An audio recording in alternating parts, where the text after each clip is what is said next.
second one is commutative property. Commutative property in addition. A plus B is equals to B plus A. Commutative property in subtraction.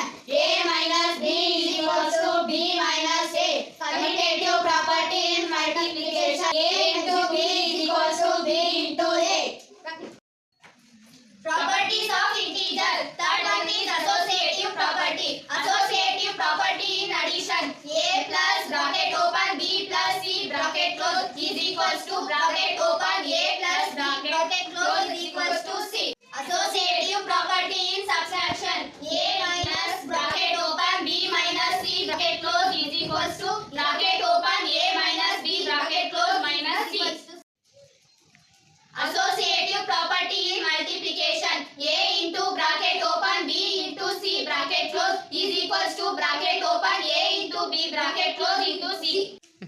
Distributive property in addition. A into bracket open B plus C bracket close is equals to A into B plus. Distributive property in subtraction. A into bracket open B minus C bracket close is equals to A into B minus A into C. Start. Additive identity in addition. A plus 0 is equals to A. Additive identity in multiplication. A into 0 is equals to A. Additive identity in subtraction. A minus 0 is equals to A.